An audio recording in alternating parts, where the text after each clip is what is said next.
What's up guys, I'm the East Coaster fan. Today I'm here at Hershey, Pennsylvania on a very cold day. It's like 24 degrees out, but we're here to tour the Wildcat construction site. So this is really cool. What this is, it's an extension of East Coaster, which is this ACE event that we're doing tomorrow.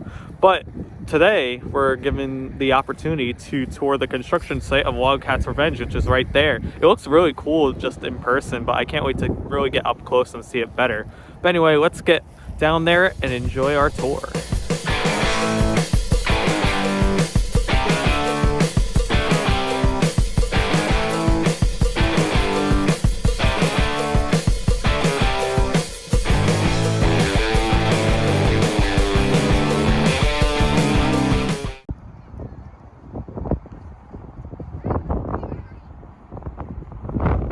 So we're now by the parking lot. It's still cold and it's windy, as you can see by the flags. Definitely not as bad as being up on that hill, I think, but it's still pretty cold and not looking forward to it weather-wise. I feel really bad for those hands there, though. Those are gonna... Yeah, no gloves. We'll see how that turns out. I'll have to take them off eventually just to film, just because these gloves, I thought I could film with them. Not really, but... But anyway, we're heading now to Gate 7. This is actually the employee entrance of Hershey. I'll have a lot of experience of that in a few months. Like Green Bay is probably the only. Because like Steelers aren't going anywhere. Right.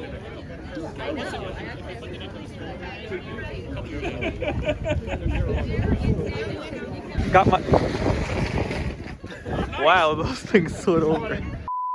I got my pass. It actually has the same lanyard that I got during CocoCon, but here's the actual pass. It has the ACE Eastern Pennsylvania logo, and I actually got Group A, which is the first one. I'm really happy about that, and I'm actually happy it even has the old Kiss guy right there, which I prefer this design to the newer ones. That's actually cool. They have it on there. They changed the gender of Hershey Kiss. Once again, Group A only. Group A. Look at your badge. Does it say Group A?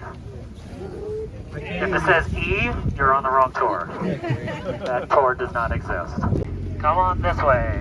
Carl, come on forward. Tour's officially started, so now let's head to Wildcat's Revenge. Alright, let's go. Yeah. Alright, can everybody hear me? Okay, great. A couple of things to remember about the tour that we sent out in the email, but we want to remind you. 1, do not wander through the park. I repeat, if you want to do this ever again, do not leave your tour. Stay with your tour guide, as well as Connor right here, and Kim. She walked away, that's no big deal, it's cold. So stay with your tour group, do not wander through the park. Watch out for motor vehicles, because it is an active construction zone over by the Wildcat's Revenge. So just keep an eye out for vehicles and other crazy things that may happen. 3, at the end of your tour, you're going to meet right back out at the table and drop off your lanyard and your badge, because we're going to reuse those for a future event, as long as it survives. All right, enjoy. Yay. One last thing I forgot to mention, you can actually tell it's flurrying right now, which, if you didn't think it was cold, that just goes to show how cold it actually is. Also, these banners are new, which is pretty neat. So we're here now at the construction site, and yeah, they're like changing this entire path up. They're building up the station now, including those storage areas. And yeah, we'll get a much better view, but this is just the start.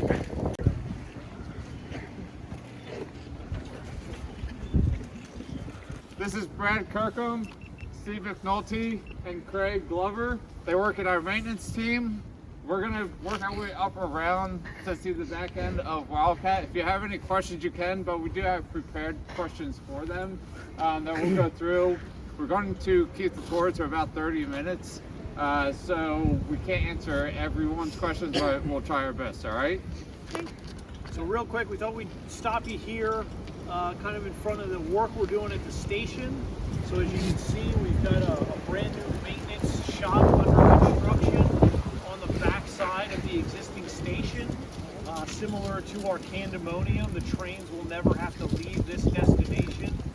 We'll have a transfer track that slides through that big opening in the station, and then we can park inside to do daily maintenance, and then beyond that, overhaul in this type of season.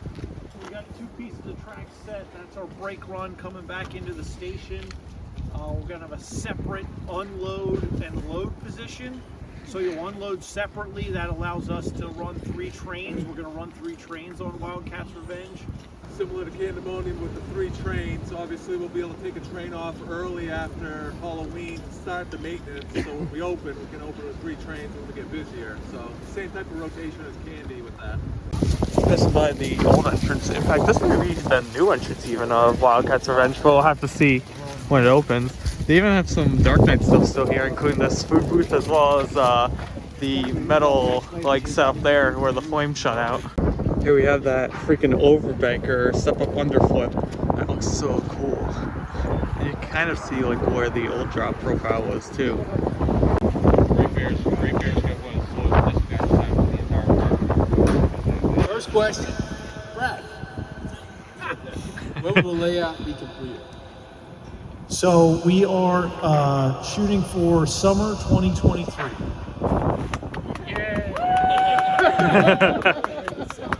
That's our official statement.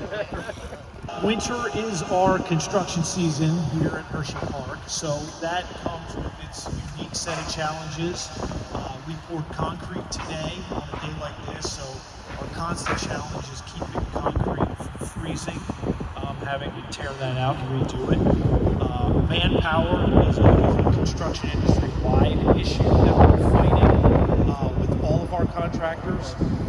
And supply chain still tends to be a little finicky here and there. But as far as ride specific, we are on track. Our progress is where we think it should be. And no surprises. Right where we need to be. What was the exact design inspiration for the trains, and were other options considered? So, assuming most of you have seen the train we unveiled at IAPA, our inspiration pretty much from day one was that idea of the Wildcat kind of destroying or bursting out of the old design concept. So we mimicked that in the trains. We did kind of workshop several different versions of what that looks like on the train, and ultimately ended up with where we are now. We did also kick around the concept of having the eyes of the Wildcats light up on the front of the train, but we obviously didn't do that. It's logistically more difficult than it sounds. Will it get a light package like Lightning Racing? We're still evaluating lighting package concepts. I think one thing we know is that we'll have tracer lights up the lift hill, but beyond that, we're still kind of in a design phase for that part. The old Wildcat, of course, was 85 feet tall. Wildcat's Revenge will have a 140-foot lift hill. The old ride time was 1 minute 15 seconds. Wildcat's Revenge will be 2 minutes and 36 seconds, so we've doubled the actual ride time. And then we'll be doing pass-through lockers at the base. So we've eliminated all of our platforms that we used to have here getting on and off the Wildcat. We're going to do stairs. We added an ADA elevator to the station, but there will be pass-through lockers before you go up those stairs so that you enter the platform with essentially nothing but yourself. We're hoping that speeds things up too. Absolutely, yep. Any loose articles, yep. We actually had this at least evaluated way back in 2018. Ultimately didn't pull the trigger on it, and then we were in a position in 2021 to kind of dust that off and make this happen for 2023. But I'd say, what did we sign? Notice to proceed was early March 22. We started construction kind of in earnest September of 2022. And previous to March, we were probably planning for 6 months or so before that. Yeah. So we usually have a plan of where we're going, but then the specifics of it, we kind of do it as we get there, so to speak. Adjusting for inflation, what would it cost compared to the original Wildcat? Boy, that's a good question. I don't know. Do you know what the original Wildcat cost? It was, no, definitely was from one time a year. I'm not sure what the original Wildcat cost. I can tell you that we're not getting a discount for how much structure we're saving. Let's put it that way.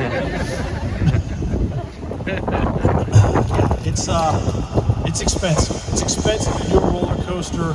It's expensive to, on top of that, add a maintenance shop to your ride station and redo the ride station essentially from scratch. So it's tens of millions of dollars.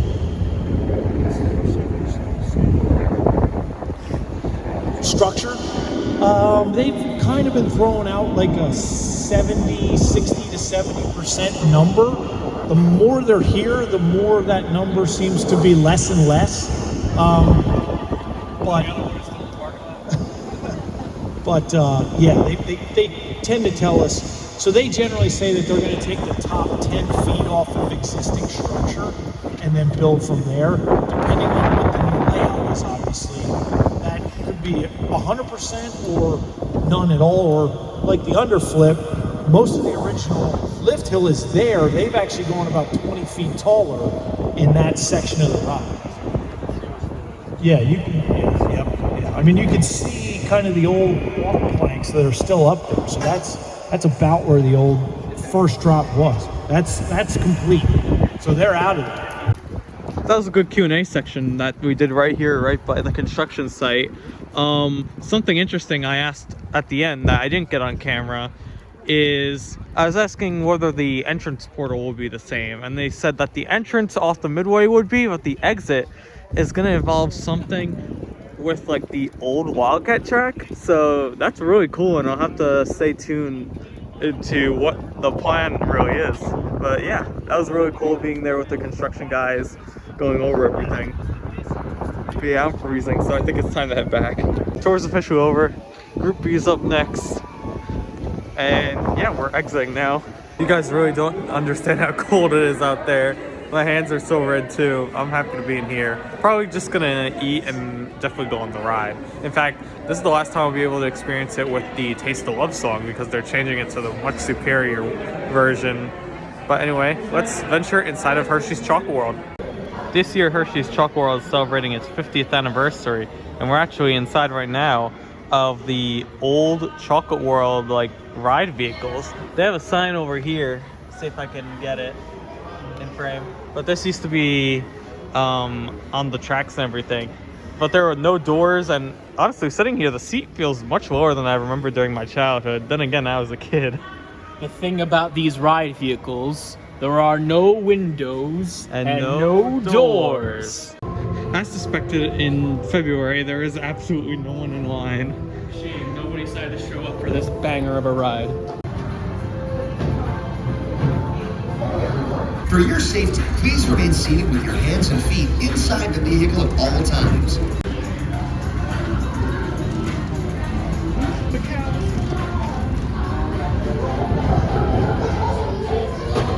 She's not talking. Thanks, Jerry, for getting silent treatment. Stupid Derry. Where's Alex?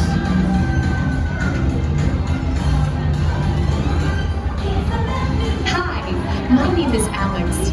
I'm Hey, Alex.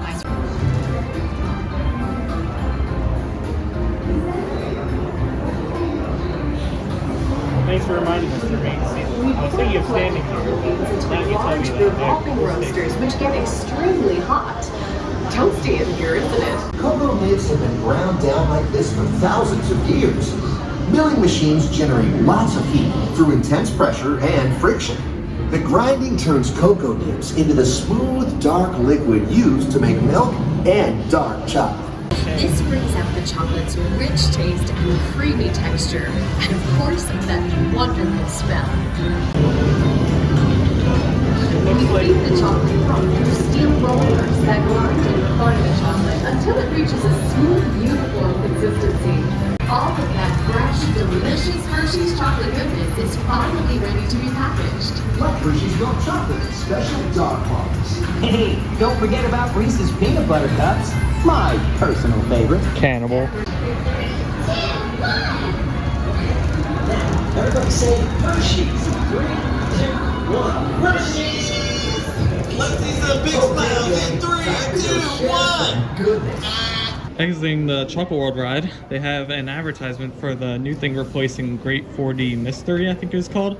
It's a train ride. Don't really know much about it now, although the train here is known as Hersheyland Express. That could be the name of the replacement, or it could just be something completely random.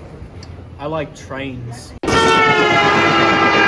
I got off, but Michael's sticking around. We actually did 5 rides, which breaks the record we got during CocoCon, which is really cool. I mean, in February, it's like the only thing you can really do, but yeah, I'm done. It's enough Chocolate World tour for me. What I actually didn't realize is Chocolate World closed at 5, and it's pretty much 10 minutes to 5, so we're here basically at closing. Did not know that. I thought it was open to at least 6. That's cool. I can finally say I'm here when Hershey's Chocolate World closed. They just did the closing announcement, and now they're playing the old song. That's amazing. I never knew they did that. And here's your look at a rare empty Chocolate World right before we leave and go back out to the really cold weather. Weird seeing this area so empty during the day. But again, this is what a February visit will get you. We're right now gonna go into the gift shop area to see just if there's any interesting merch to get.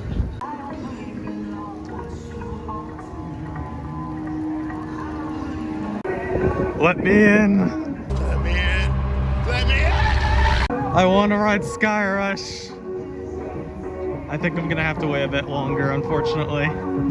But it's cool, you can literally go right up to the gate. Just like I did at Islands.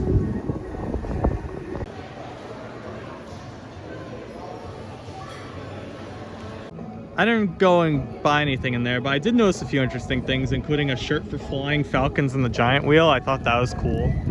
And yeah, I mean, it's cool just looking in there, but I can really go in there anytime once I'm done with Hershey. We were also debating about possibly eating dinner tonight at Chocolatier, but we decided to not do that. We're gonna do something else instead.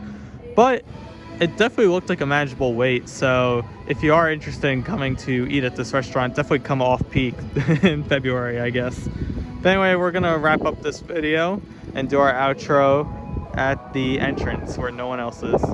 And that's gonna be the end of our Wildcat construction tour day here at Hershey. The tour itself was fine. It was really cool going in the park when no one else was there and then talking with maintenance. I wish we were able to get a little bit closer, but I get it, it's an active construction site. And then afterwards, had a great time exploring Chocolate World and then just the Chocolate Town area in general. But overall, I had fun. What did you think? It's freezing. It is very cold. I want to finish this as soon as possible. When we're gonna be here indoors the whole day. Yes. But anyway, thank you so much for watching this video. If you liked it, please make sure to give it a like. If you really liked it, make sure to subscribe. For more content, be sure to follow me on Instagram at East Coast Fan. And until next time, I'll see you guys later. Die, potato. I like trains. Oh, no, wait!